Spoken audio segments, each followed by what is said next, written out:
Parce que le bonheur, ça s'apprend et ça se construit. Voyons ensemble comment voir la réalité telle qu'elle est vraiment, logiquement. Bienvenue dans Logiquement Heureux. Alors, j'aimerais commencer par une question. Quel est le point commun entre toutes ces personnes? La personne qui reste dans une relation toxique, persuadée évidemment que l'autre va changer.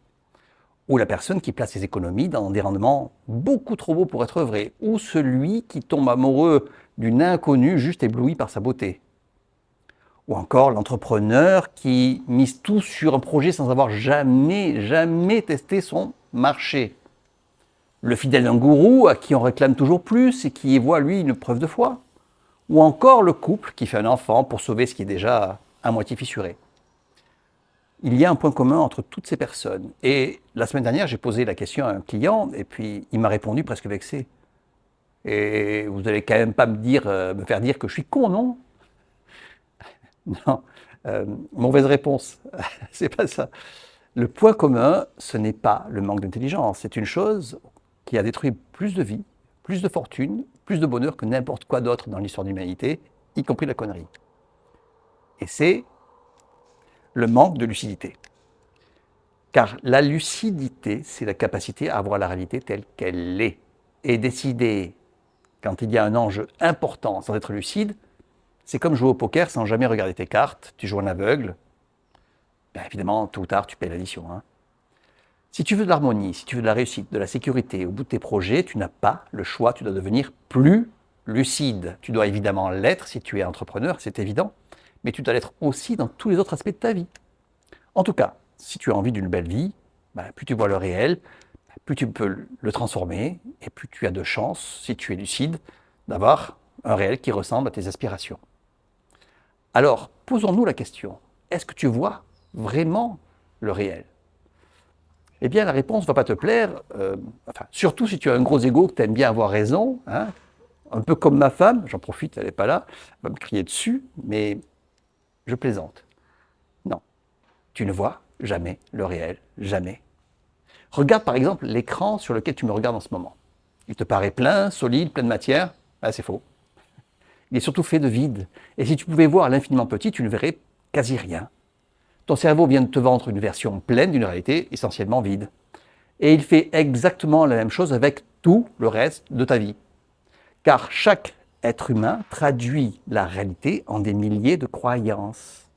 Toute la réalité est traduite en des croyances. On appelle ça ta carte du monde. Le sémanticien Alfred Korzybski le résumait en une seule phrase. La carte n'est pas le territoire. Ma représentation du réel n'est pas le réel. Autrement dit, tu ne réagis jamais aux événements et à la réalité. Tu réagis à ta carte et ta carte est fausse. Toujours. Alors, pas entièrement, évidemment, mais pleine d'erreurs, d'imprécisions, de conditionnements, de contresens.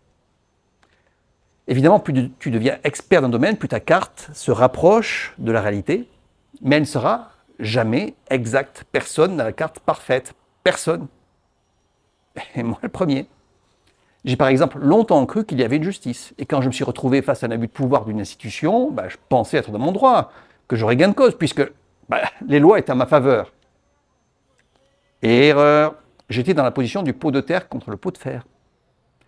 Et je me suis retrouvé évidemment face à une décision en ma défaveur, parce que ce n'était pas moi qui avais le pouvoir, tout simplement.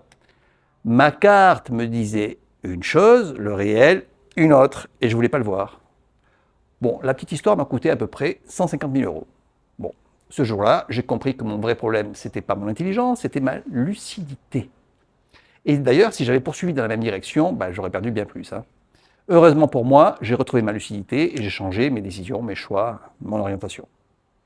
Si toi, tu veux une vie aboutie, faite, construite à partir de choix lucides, deux questions comptent vraiment.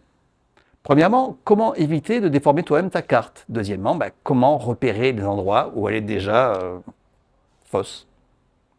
La première est la plus simple. Tu déformes ta carte chaque fois que tu fantasmes. Chaque fois, tu te racontes une histoire plus belle que le réel.